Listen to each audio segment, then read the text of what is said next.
My name is Marcus Thornwood. For over 30 years, I was a scientist on the inside of the big agricultural corporations. I helped design the systems that are now the bedrock of modern farming. I worked with the chemicals, I engineered the seeds, and I promoted the methods that promise to feed the world. And one of the central tenets of that system, the one thing we were all taught was non-negotiable, was the need to till the soil, to plow, to dig, to turn the earth over year after year in a relentless war against weeds. We were told it was necessary, that it was the only way. We were sold a vision of clean, bare soil between perfect rows of crops, a vision made possible by the brute force of the rototiller and a cocktail of chemical herbicides. And for a long time, I believed it.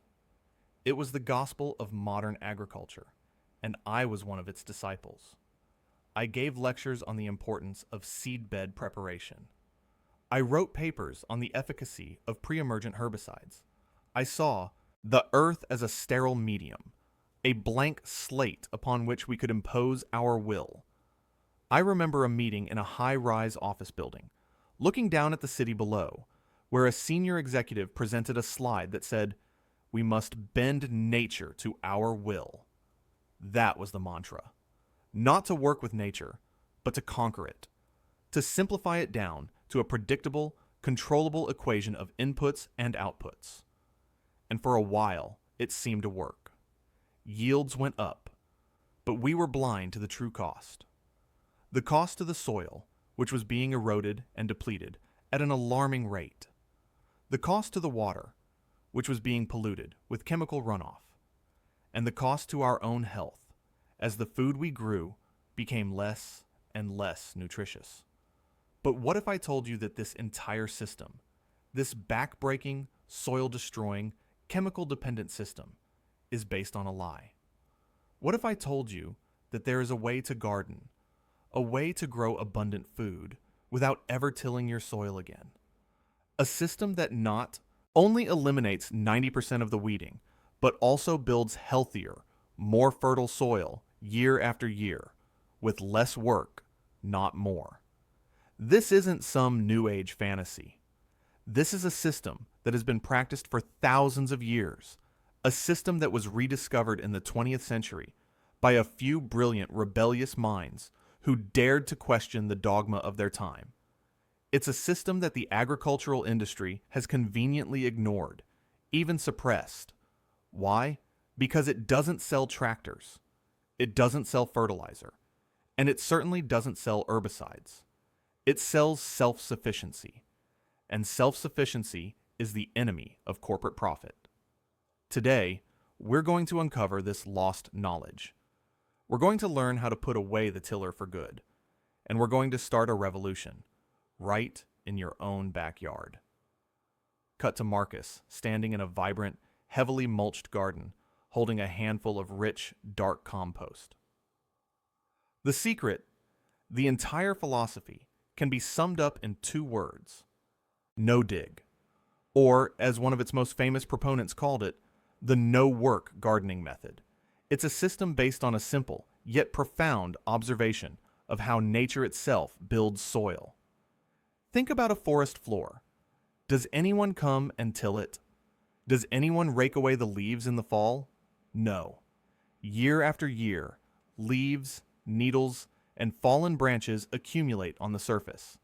And over time, an entire universe of microorganisms, fungi, and earthworms breaks down that organic matter, slowly building a deep, rich, incredibly fertile layer of topsoil. The forest feeds itself. It mulches itself. It creates the perfect environment for life to thrive, without any help from us. The no-dig method is simply about mimicking this natural process. Instead of violently turning the soil over, which destroys its delicate structure and decimates the microbial life within it, we simply add organic matter to the top. We layer compost, leaves, straw, wood chips, even cardboard, right onto the surface of our garden beds. This thick blanket of mulch does 3 incredible things at once. First, it smothers the weeds. Most weed seeds need light to germinate. By burying them under a thick layer of mulch, we prevent them from ever seeing the sun. The few that do manage to poke through are so weakly rooted in the loose mulch that you can pull them out with 2 fingers. The constant, back-breaking chore of weeding becomes a thing of the past. Second, it feeds the soil. As this organic matter slowly decomposes, it provides a steady, slow-release source of nutrients for your plants. But more importantly, it feeds the soil life. The earthworms, the beneficial bacteria, the mycorrhizal fungi. This is the invisible workforce that truly runs your garden. When you give them this constant supply of food, they flourish. The worms tunnel through the soil, creating channels for air and water, and their castings are one of the most potent natural fertilizers on the planet.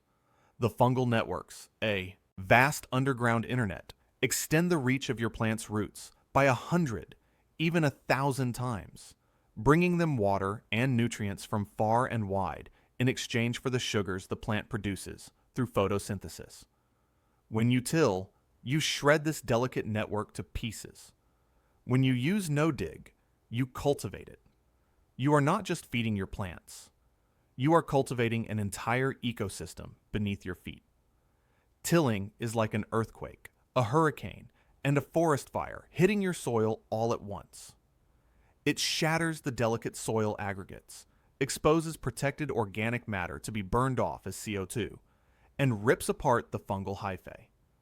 It creates a dependency on chemical fertilizers because the natural system for nutrient cycling has been broken. No-dig, on the other hand, is a gentle act of stewardship. It respects the intricate web of life that has been perfected over millions of years. Think of the soil as a city. The mineral particles are the buildings. The organic matter is the infrastructure, the roads and communication lines, and the living organisms, the bacteria, fungi, protozoa, nematodes, worms, and arthropods are the citizens. Tilling is like dropping a bomb on this city every year. No-dig is like being a good mayor, providing the citizens with the food and resources they need to thrive, and letting them build and maintain the city themselves. Third, it conserves moisture. A thick layer of mulch acts like a sponge, soaking up rainwater and preventing it from evaporating under the hot sun. You'll find you need to water far less often, saving time, saving water, and making your garden more resilient to drought. This is how you build a garden that works with nature, not against it. This idea, as radical as it sounds today, is not new. In fact, its roots are ancient. Archaeologists have found evidence of lithic mulching, using stones to cover the soil, dating back more than 10,000 years. The ancient Egyptians used mulch to protect their crops from the scorching sun. The Romans wrote of using straw and ash to improve their soil. But the modern rediscovery of this principle began in the 1940s with a handful of visionary thinkers who were horrified by the direction industrial agriculture was taking. One of the first was an American farmer from Ohio named Edward Faulkner. In 1943, he published a book that was considered agricultural heresy at the time. It was called Plowman's Folly. In it, he made a bold and simple claim. No one has ever advanced a scientific reason for plowing. He argued that burying organic matter deep in the soil, as the plow does, was a complete waste. It was far better, he said, to leave it on the surface, just as nature does. His book was a direct attack on the entire foundation of modern farming, and it caused an uproar. Around the same time, across the Atlantic in England, a head gardener named Frederick King was coming to the same conclusion. After experimenting for over 20 years, he published a pamphlet in 1946 with the provocative title, "Is Digging Necessary?" He wrote, "Nature provides an answer to all our arguments in favor of using the spade, if only we are prepared to listen." But the person who truly brought this idea to the masses, who gave it a voice and a personality, was a woman from Connecticut named Ruth Stout. Ruth was a force of nature. She was a Quaker, a pacifist, and a rebel who gardened naked into her old age. For 14 years, she gardened the conventional way, with endless digging and weeding. Then, in 1944, she had an epiphany. She was tired of waiting for the plowman to come and till her garden. So, she simply threw her seeds into the untilled ground and covered them with hay. And it worked. From that moment on, she never tilled her garden again. She developed a system of permanent, deep mulching, using spoiled hay, leaves, and any other organic matter she could find. She piled it on, 8 inches deep or more, all year round. Her garden became her compost pile. In 1955, she published her first book, How to Have a Green Thumb Without an Aching Back. It was a sensation. She became known as the Queen of Mulch, and her message was simple and empowering. Stop the back-breaking work. Let the mulch do it for you. I remember reading Ruth Stout's books as a young man, long before I went to work for the big corporations. Her words had the ring of truth, of common sense. But in the world of academic agricultural science, she was dismissed as a crackpot, an eccentric old woman. Her ideas were too simple, too natural. There was no patentable product, no recurring revenue stream. You can't sell a farmer a bag of mulch year after year the same way you can sell them fertilizer and patented seeds. Her method empowered people to be self-sufficient, and that was a direct threat to the business model I was a part of. They didn't fit the complex, chemical-intensive model that was being pushed by the universities and the corporations. A system that relied on a constant input of fossil fuels, fertilizers, and pesticides. A system that, I would later learn, was incredibly profitable for the companies that sold those inputs. At the same time, Ruth Stout was spreading her gospel of mulch in America. Another, even more profound, revolution was taking shape in Japan. A young microbiologist named Masanobu Fukuoka had his own life-changing epiphany in 1937. He realized that everything humanity was doing to improve upon nature was not only unnecessary, but often destructive. He quit his job as a research scientist and returned to his family's farm on the island of Shikoku to develop what he called natural farming, or do-nothing farming. Fukuoka's philosophy was even more radical than Stout's.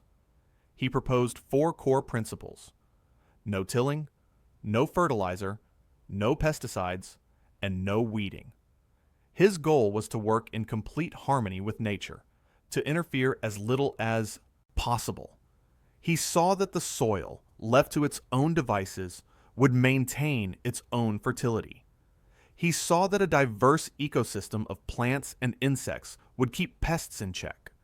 And he saw that weeds were not an enemy to be eradicated, but simply an indicator of the soil's condition. Instead of weeding, he controlled them by timing his planting and by maintaining a ground cover of white clover, which enriched the soil with nitrogen and suppressed other, more competitive weeds. He would broadcast his rice and barley seed directly into the fields, often encased in little clay balls to protect them from birds. His 1975 book, The One Straw Revolution, became a global phenomenon, inspiring the permaculture movement and a generation of farmers and gardeners looking for a better way. His ultimate goal, he said, was not the growing of crops, but the cultivation and perfection of human beings. I met a man once, an old farmer from Vermont named Elias. He had been farming the same piece of land his whole life. He told me about his father, who had been a disciple of the chemical revolution that swept through agriculture after World War II. My father believed in the power of the plow, Elias said. He believed in better living through chemistry. Every spring, he'd turn that soil over, and it would be beautiful and black. But every year, he needed a little more fertilizer. Every year, the pests got a little worse. He was fighting a war against nature, and he was losing. Elias showed me the edge of his property, where it met his neighbor's conventional cornfield. On his side, the soil was dark, almost black, and teeming with life. It smelled sweet and earthy. He dug his hands into it, and it crumbled like chocolate cake. On his neighbor's side, the soil was a pale, dusty brown. It was compacted and lifeless. The contrast was shocking. "This is what happens when you treat soil like dirt," Elias said. "My father's soil was like that. When I took over the farm, it was practically dead. I read Fukuoka and Ruth Stout, and I stopped tilling. The first few years were tough, but slowly, year by year, the life came back." He pointed to his vibrant, thriving vegetable garden. "I haven't tilled this soil in 30 years. I haven't used a chemical fertilizer or a pesticide in just as long, and I spend maybe 10 minutes a week weeding. The soil does the work for me." He told me that for the first 5 years, he thought he'd made a terrible mistake. His yields were lower than his father's. His neighbors laughed at him, but he persisted. He kept piling on the compost, kept adding the mulch. And then, he said, around year 7, something magical happened. The soil came alive.